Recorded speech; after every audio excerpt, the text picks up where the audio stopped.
i-impeach nila ang Vice President. Huwag tayong papayag na hindi makakaboto si Senator Bato at Senator Jinggoy. Somebody in the legal luminaries, magfa-file sila ng petition sa Supreme Court allowing them to vote during the impeachment proceedings. Dahil halal sila ng taong bayan. Ngayon, ang ginagawa nila, ang threshold na ginagamit, kaya nagkakaroon daw sila ng majority ay 22 na lang sila. Pinatay na nila ang dalawa. Diba? Kung gaano sila ka mga baboy. Ngayon, hindi sila magtatagumpay sa ICC, hindi sila magtatagumpay ngayong impeachment, ang last na barahan nila yung Constituent Assembly. Pero lahat tayo, hindi tayo magpapatinag, magkakaisa pa rin tayo hanggang dulo. Kasi sa May 2028, ang dulo nito, nakikita nila ang survey from Mindanao, nilalampaso sila. Nakikita nila ang survey sa Visayas, nilalampaso sila. Ngayon, ang NCR ay lumalaban.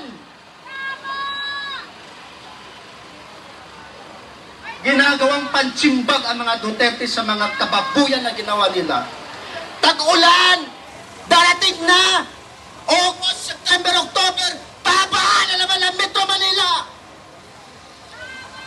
Anak ni Tolfo, billion-billion ang flood control! Pero sa distrito niya, binabaha!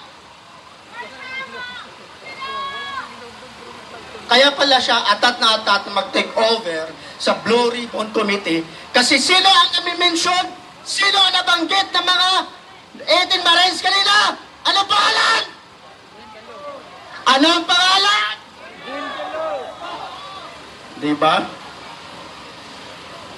Hindi na importante kung nakatala sa Senado ang hearing nila. So be it kung illegal ang ginawang hearing, ang pagdinig sa Blue Ribbon Committee kanina, ibigay na natin sa kanila. Ang importante na ilahat sa itong taong bayan ang totoong nangyayari sa bansa. Yun doon sila takot na takot. Pinahirapan, halos walang medyang pinapapasok, halos nagka-jam, walang signal, lahat tinatanggalan ng ano. Pero buti na lang, marami tayong nagmamasid. Marami nagsishare ng info doon sa hearing. Darating, sisibol ang bukang liwayway at masisilayan din natin ang aninag ng araw sa May 2028. Mabuhay ang bansang Pilipinas, Luzon, Visayas, Mindanao! Huwag tayo magpapatalo sa mga hilayugang mga banyagang walang inatupag kundi manggigipit sa taong bayan. Mabuhay po tayo lahat. Okay, maraming salamat po kapatid na Chad.